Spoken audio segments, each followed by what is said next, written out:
Terima kasih Roni. Udah di depan ya Pak Jokowi. Selamat ya. Iya, terima kasih. Belakangan viral video di media sosial yang memperlihatkan Ketua Majelis Syuro Amin Rais mencopot erat tangan Prabowo dalam sebuah pertemuan. Terkait hal tersebut, Wakil Ketua Umum Partai Umat Buniyani memberikan keterangannya. Dikutip dari Tribun News, Buniyani menyebut pertemuan Amin Rais dan Prabowo itu terjadi di Birawa Assembly Hall Hotel Bidakara Jakarta pada Minggu 3 Maret 2024 malam. Keduanya sedang menghadiri acara resepsi pernikahan putra Menteri Pertanian Andi Amran Sulaiman, yakni Andi Amar Ma'ruf Sulaiman dan Ihsani Nurul Izzah. Buniyani mengatakan momen itu terjadi secara kebetulan saja. Ia pun menjelaskan soal Amin Rais yang disebut sempat menunggu kedatangan Prabowo. Buniyani menuturkan bahwa hal itu sebagai hal yang wajar karena keduanya memang teman lama. Ia pun menegaskan tidak ada yang istimewa dalam momen pertemuan tersebut. Menurutnya, baik Amin Rais maupun Prabowo adalah teman lama yang sering berdiskusi banyak hal. Buniyani pun menegaskan bahwa momen salaman Amin Rais dan Prabowo itu tidak mengubah sikap Partai Umat di Pilpres 2024. Ia menyebut Partai Umat tetap berkomitmen untuk berada di pihak Anies Baswedan dan Muhaimin Iskandar.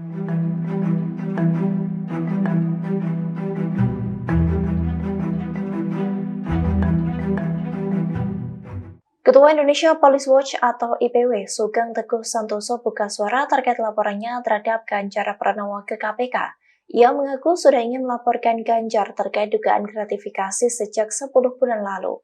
Namun dirinya mengaku masih menahan diri karena Ganjar masih dalam proses pendaftaran sebagai Pilpres 2024.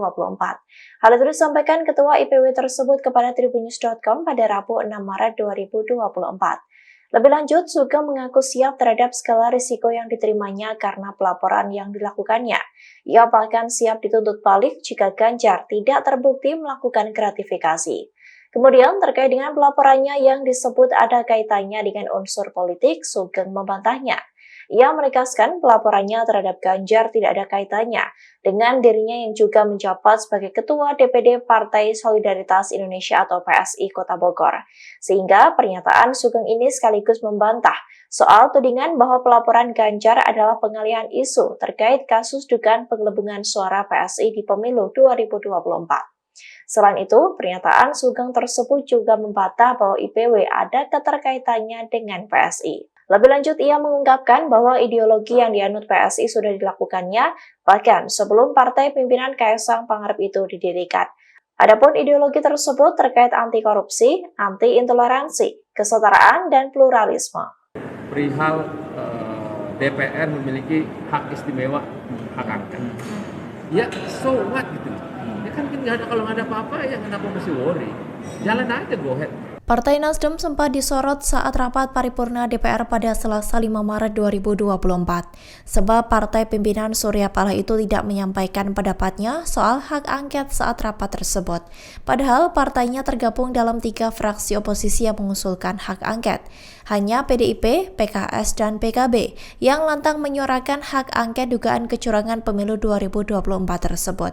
Namun kini Nasdem memberikan sikap yang berbeda terkait pengusulan hak angket ini, di mana mereka justru menggebu untuk mengajukan hak angket, bahkan sampai mengajak parpol pengusung Paslon 02 untuk mendukung hak angket. Hal ini disampaikan oleh Bendahara Umum Partai Nasdem Ahmad Syahroni saat ditemui di Kompleks Parlemen Senayan Jakarta pada Rabu 6 Maret 2024. Menurut Syahroni, semestinya parpol pengusung Prabowo Gibran tidak takut untuk mendukung pengusungan hak angket apabila tidak terjadi apapun. Ia justru menyebut penolakan hak angket ini menunjukkan ketakutan dan kekhawatiran bahwa kecurangan Pilpres sewaktu-waktu terbukti. Syahroni pun menyebut komunikasi antar fraksi parpol pendukung hak angket ini terus berlanjut hingga kini.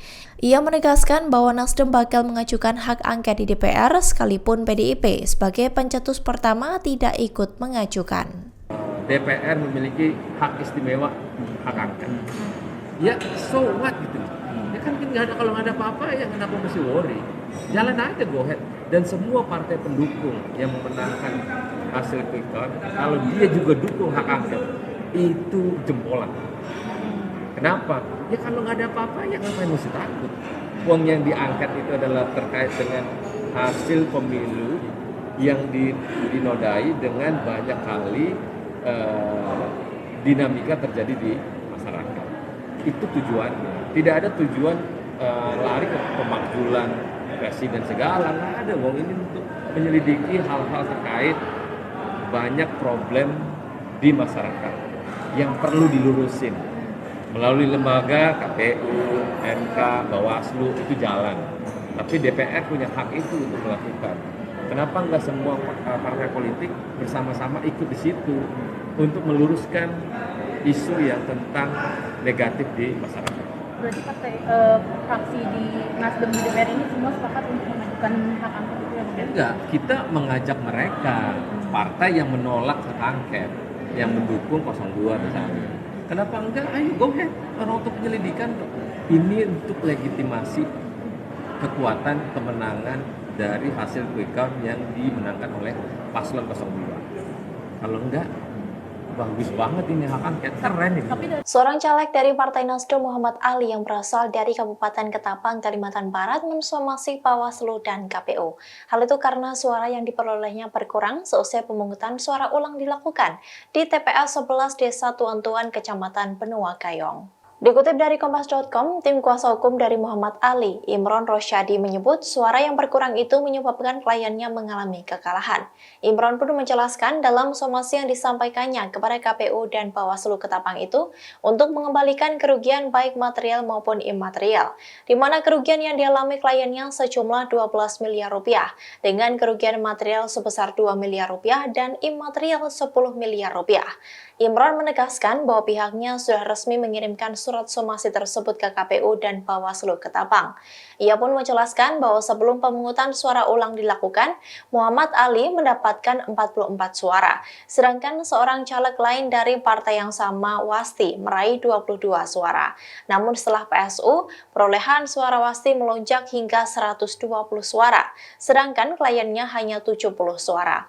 Sehingga total suara Muhammad Ali hanya 2.271, sedangkan Wasti 2.295 suara atau selisih 24 suara yang menyebabkan Ali gagal untuk lolos. Imron menegaskan somasi tersebut merupakan upaya hukum pertama. Jika tidak ada penyelesaian dalam waktu 14 hari, pihaknya akan melakukan upaya hukum lain.